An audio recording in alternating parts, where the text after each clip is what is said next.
Members of the Board of Trustees, Committee on Audit, please respond present when you hear your name. Honorable Kevin D. Kim, Chair. Present. Great. Honorable Robert F. Mujica, Jr., Vice Chair. Honorable Jill O'Donnell Tormey. Present. Honorable Henry T. Berger. Present. A very formal script today. Professor Ned Benton, Faculty Representative. Present. Great. And Professor John Verzani, the Faculty Alternate. Present. The Student Representative, Faye Yanofsky. Or the Student Alternate, Anthony Cuevas. Okay, you have a quorum, Kevin. Thank you. This public meeting of the Michelle committee... Anderson is also here. And Michelle Sorry? Anderson, the president. Oh, I have you on the other list. Thanks, Michelle. Yep, okay. Well, your name's on the invited guest, so sorry. Thanks, though. Thank you. Go ahead, we have Kevin. a quorum. We have a quorum now. So this public meeting of the Committee on Audit is now called to order. On March 7, 2020, Governor Cuomo issued Executive Order 202 declaring a state of emergency in response to the COVID-19 outbreak. On March 13, 2020, Governor Cuomo issued Executive Order 202.1, which included a suspension of law allowing the attendance of meetings telephonically or other similar service. Article 7 of the Public Offices Law, to the extent necessary to permit any public body to meet and take such actions authorized by the law without permitting in-person access to meetings and authorizing such meetings to be held remotely by conference call or service. Hello? Are you there? Yeah, we're here. I'm here. Provided that the public has the ability to view or listen to such proceeding and that such meetings are recorded and later transcribed. In accordance with the executive order, this board meeting is being held via video conference with a live stream found at the CUNY Board of Trustees website. A copy of the calendar agenda is also available online at the CUNY Board of Trustees website. Additional items may be added during the meeting. As a reminder, please mute your audio so we can ensure that everyone can hear. I would like to now ask the Secretary to take a roll call attendance from members of the Chancellery and other invited guests. Gail? Okay, great, thanks. And somebody just bleeped in. Was that Trustee Mojica or the student rep, Faye Yanofsky? Okay, I guess not. Okay. So members of the Chancellery and other invited guests, please respond present when you hear your name. Chancellor Felix Matos Rodriguez. Present. General Counsel and Senior Vice Chancellor for Legal Affairs, Derek Davis.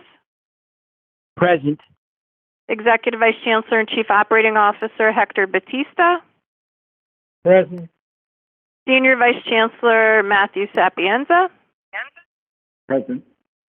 Vice Chancellor for Risk, Audit, and Compliance, Richard White. Present. President Michelle Anderson. Present as well. Great. Deputy Chief Financial Officer, Christina Chiappa. Present. University Executive Controller, Sarah Pappas Montero. Present. Claire Eston from Grant Thornton. Present. Stephen Giugardi from Grant Thornton. Present. Chris Atkinson from Grant Thornton. Present. Jenny Rogue from Grant Thornton. Present. And Matt Thompson from Grant Thornton. Present. Okay, Kevin, that's it. Trustee Great, Kwan, thank you, the Gail. rep, is also present as well. Sorry? Hi, how are you? Terrific.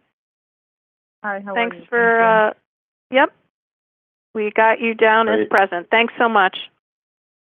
Thank you. Thank you, Gail. Let's now turn to the items requiring a vote today. Given that all the board members are participating remotely, I will announce the resolutions and ask for members to respond only if you would like to abstain or oppose an item. Otherwise, your vote will be recorded as a yes vote. If you are voting no or abstaining, please state your name and vote. Additionally, if you wish to second an item or have any questions, please first state your name for the record, and let's try to avoid speaking over one another. We will take up the following items for approval. Action item 1A is the approval of the minutes of the June 8, 2020 meeting. I move for the approval of action item 1A. Do I have a second? Berger, second. Thank you. Any discussion? We will now vote. Please only respond if you would like to abstain or oppose. Thank you. Action item 1A is approved.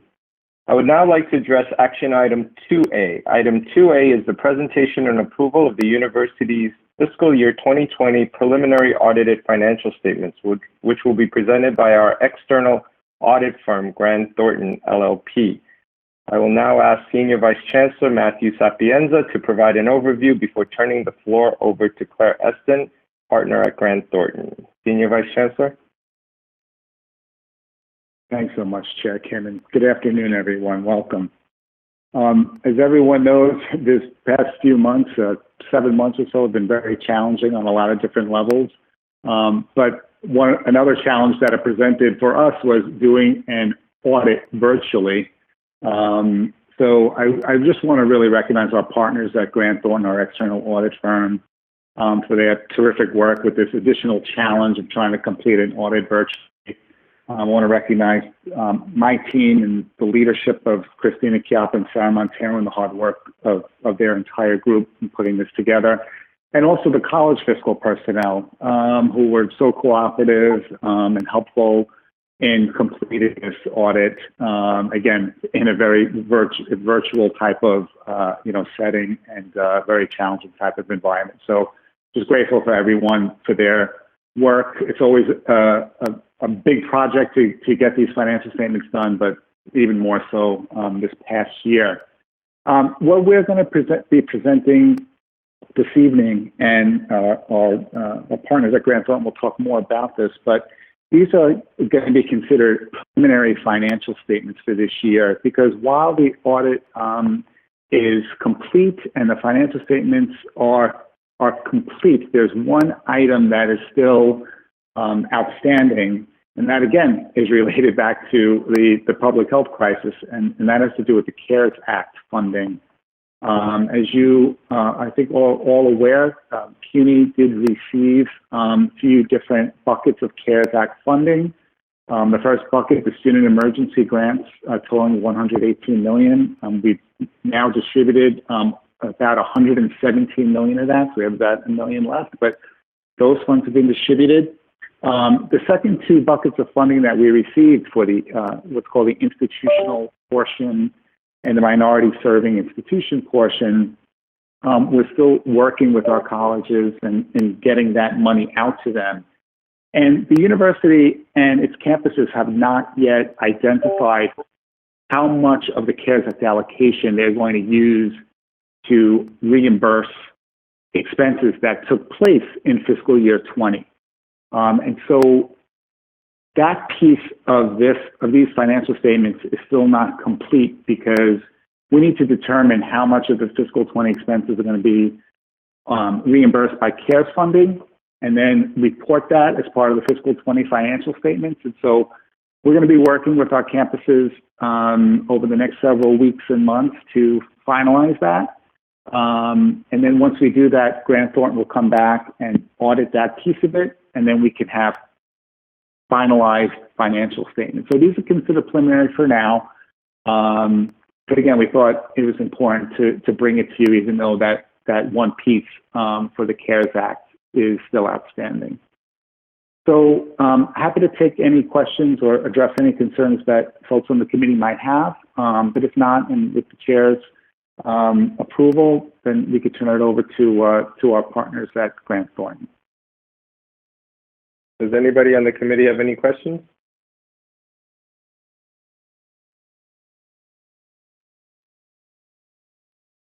Hearing none, I'd like to turn it over to Claire Eston. Ms. Eston?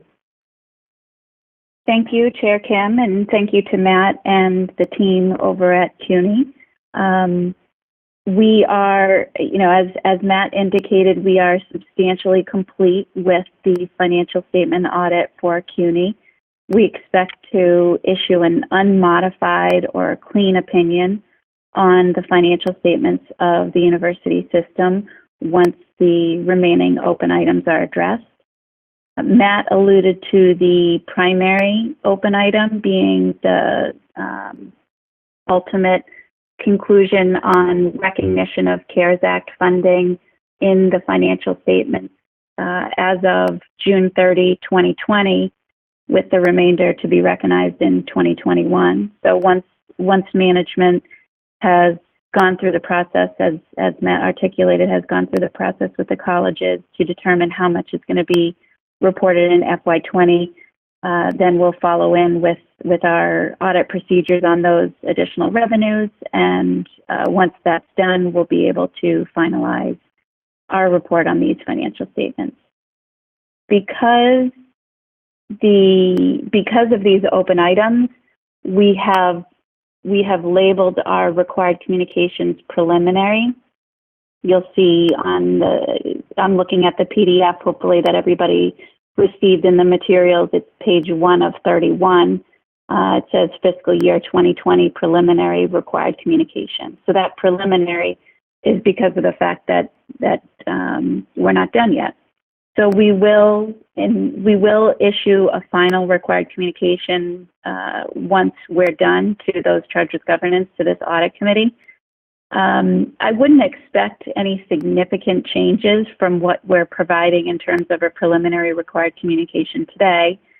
The examples of things that might change could be if, for some reason, we identify audit adjustments or maybe internal control findings that need to be reported to the audit committee. Those would be the types of things that would be mentioned in the final required communications, and we would make it obvious to the committee about what those changes were.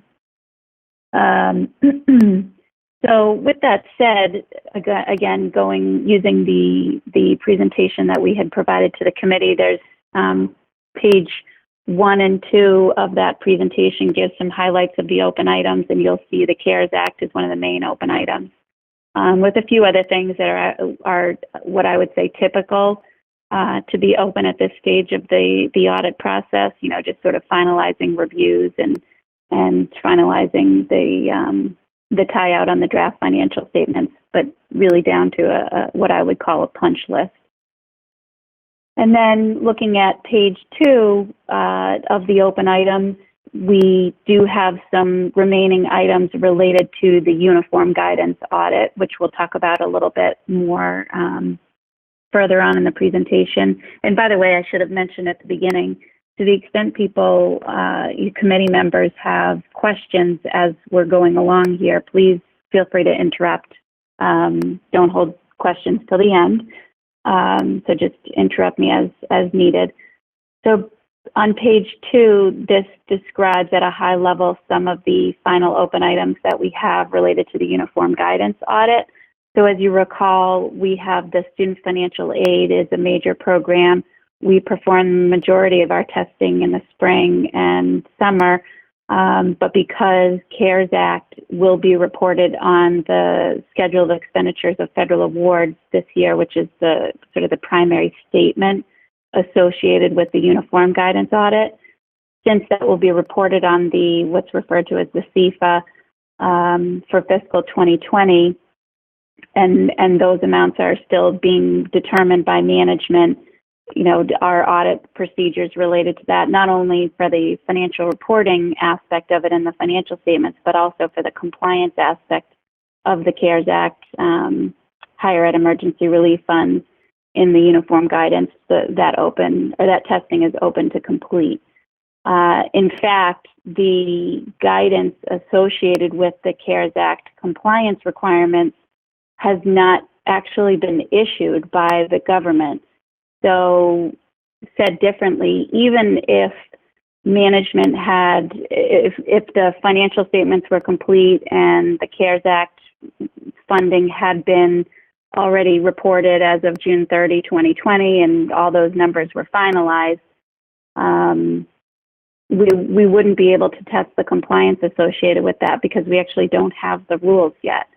we're still waiting. The government through the OMB is trying to issue those rules soon, but we really, we're not quite sure when they're going to come out.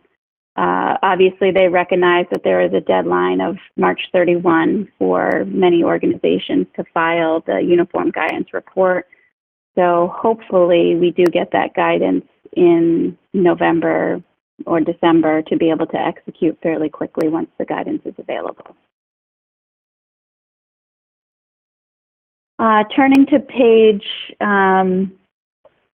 actually, before we turn to page 3, I wanted to let Jenny Roque, who is a manager on our audit team, just give an overview of the audit process. I think Matt acknowledged the fact that we were all in a remote environment, and it certainly took some creativity to get through the audit process remotely.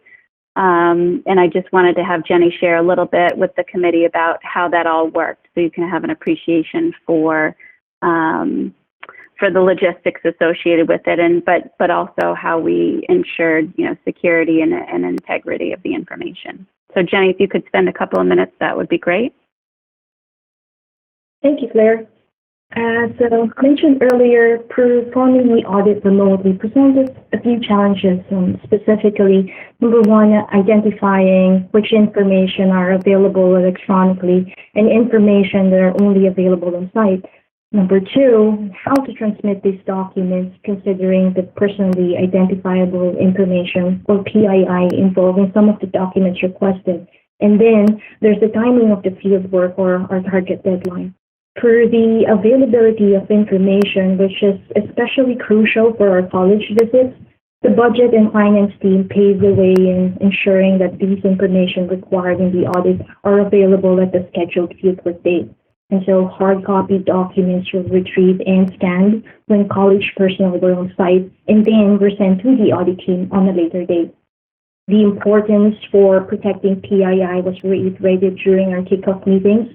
Teams were reminded to redact any PIIs not relevant to the audit, to utilize a portal or a secure transfer site like CUNY's Tumbleweed or a GT-designated portal, or use password-protected measures in the documents that were sent.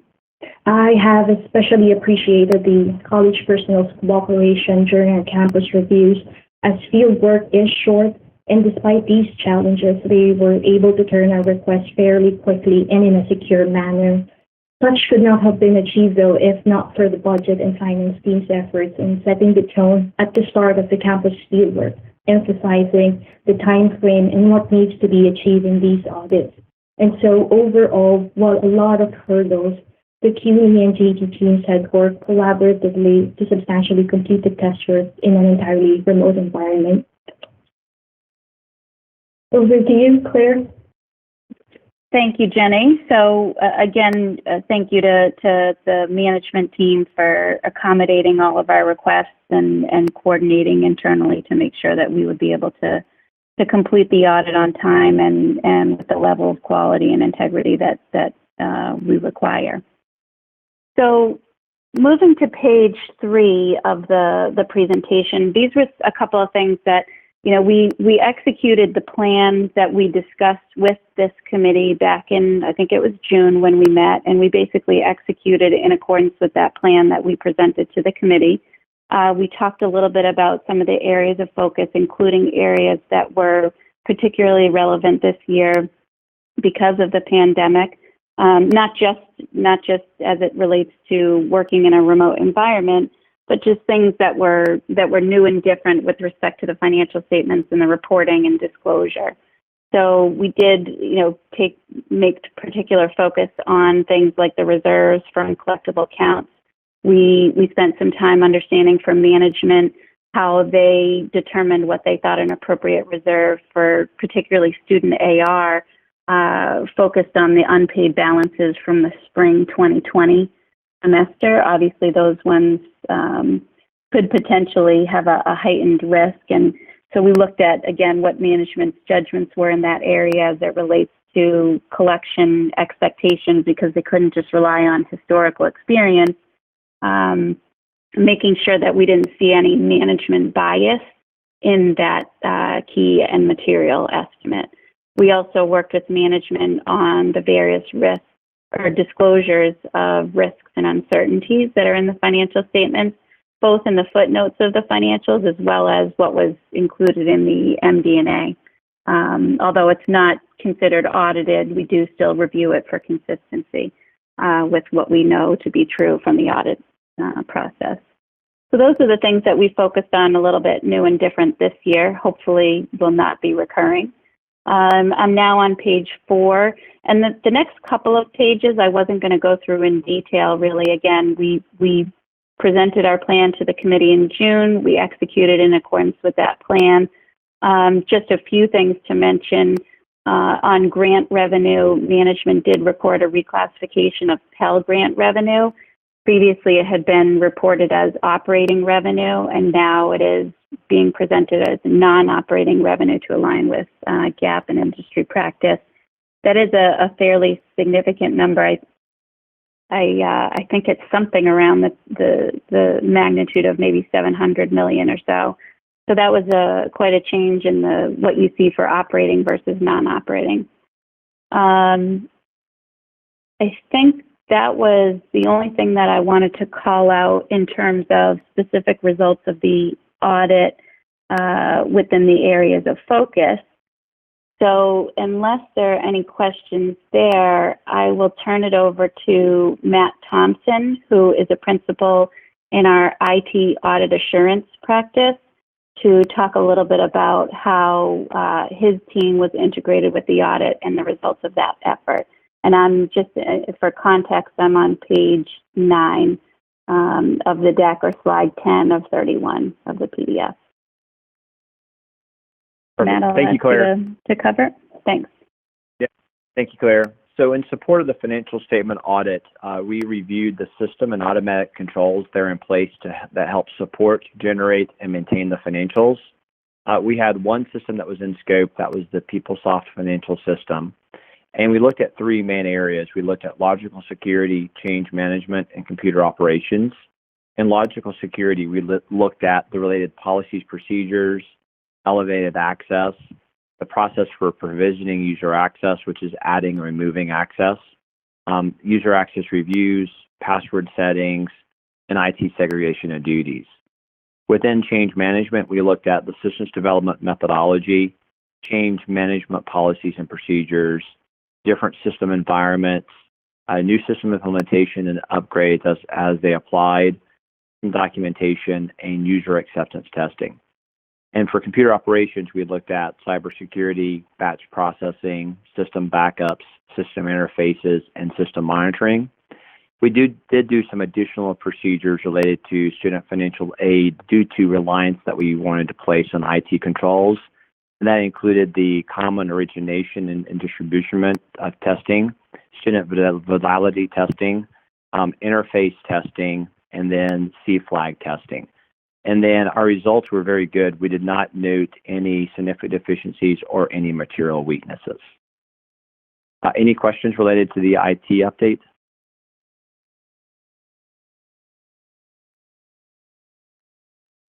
Good. Claire, I'll turn it back over to you. Thank you, Matt. So one other thing that I did want to mention, this material was distributed to the audit committee a couple of days ago, and as you're aware, we were still, things are still kind of hot and heavy in terms of finalizing open items up until this meeting. And one thing that did come up after the date these materials were shared, but after then, but before today, was that there was an audit adjustment that was identified by Grant Thornton. So as we were testing the accounting for amortization of debt refundings, we noticed that there was a difference from what our expectation was. It turned out that essentially debt refundings had been over-amortized by approximately $19 million during fiscal 2020. Management recorded an adjustment to the financial statements to reverse that I'll say, over expense. and adjust the balance sheet account in the deferred outflows of resources. So the financial statements that you see do reflect that adjustment. It has been recorded by management. Associated with that adjustment, I guess I'll say technically, half of that over amortization actually was recorded in fiscal 19.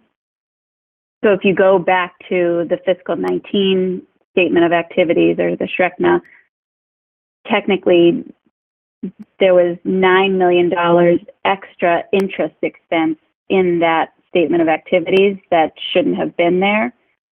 So by reversing $19 million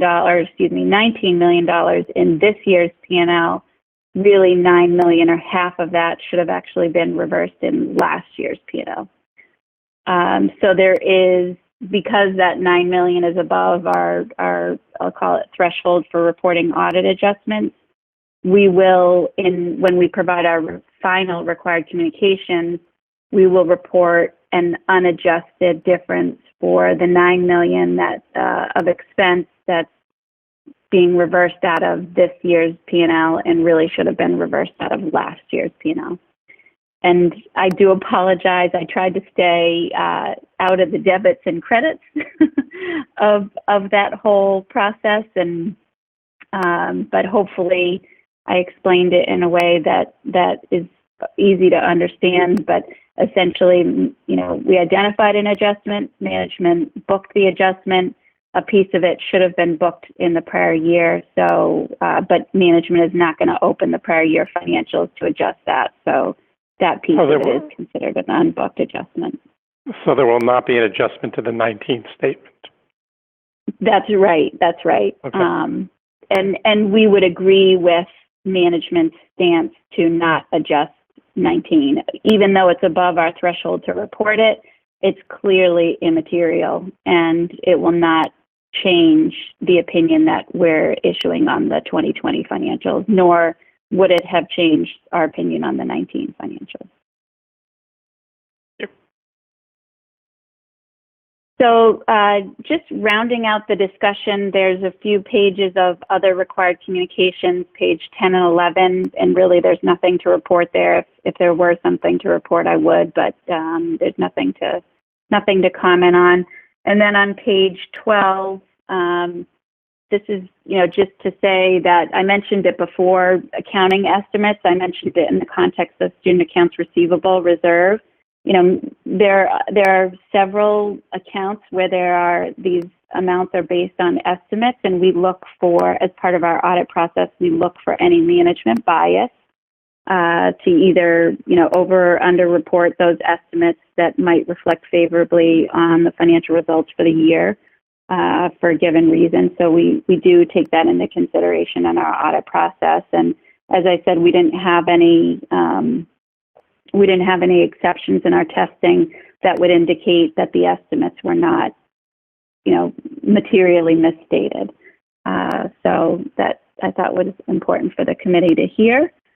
I'm going to ask Chris Atkinson, the senior manager who's responsible for the uniform guidance audit, to cover our status with respect to the single audit. But before I do that, my comments kind of conclude our preliminary required communications on the financial statement audit. So before Chris talks about uniform guidance, I didn't know if there were any other questions from the committee on the financial statement audit. Hearing none, I will ask Chris to touch on the uniform guidance audit. All right, thank you very much, Claire. And just for everybody's reference, we're on page 14 of the presentation.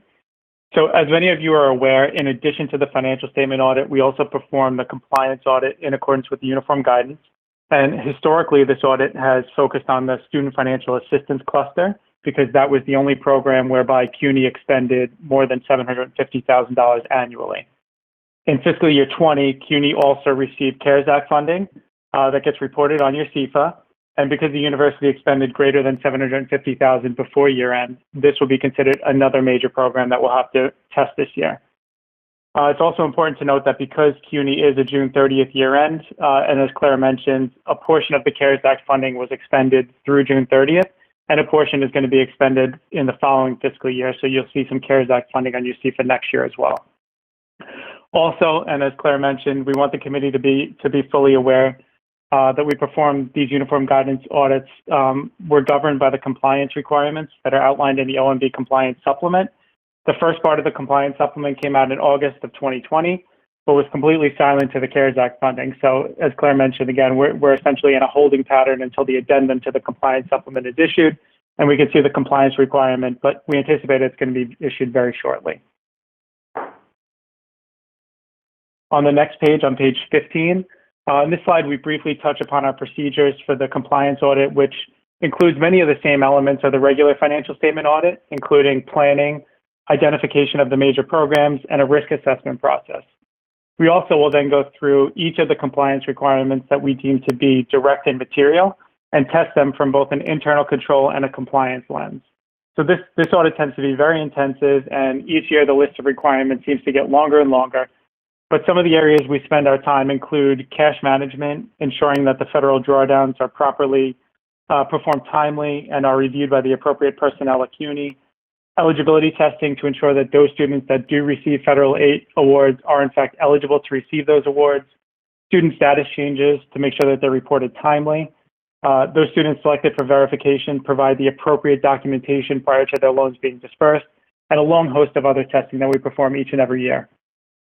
To date, we have not noted any issues in our testing, but the reviews are still ongoing, and we are obviously open for the CARES Act program that we spoke about. So does anybody have any questions on the uniform guidance audit?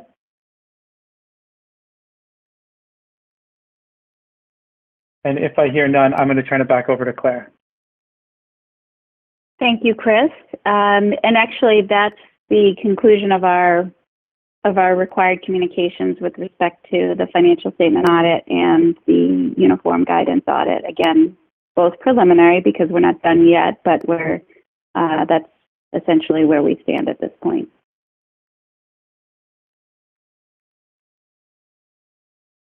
Great, thank you. Senior Vice Chancellor Sapienza, do you have any other comments? No, thanks, Chair Kim. Again, thanks to Grant Thornton and the team in the CUNY Office of Budget and Finance and our college fiscal personnel for completing, up to this step, the preliminary financial statements, in a very challenging environment. So, just my gratitude to everyone. Anyone from the committee have any questions or comments? Hearing none, I'll move for the approval of action item 2A. Do I have a second? Erger, second. Thank you. Any discussion? We will now vote. Please only respond if you would like to abstain or oppose. Action item 2A is approved.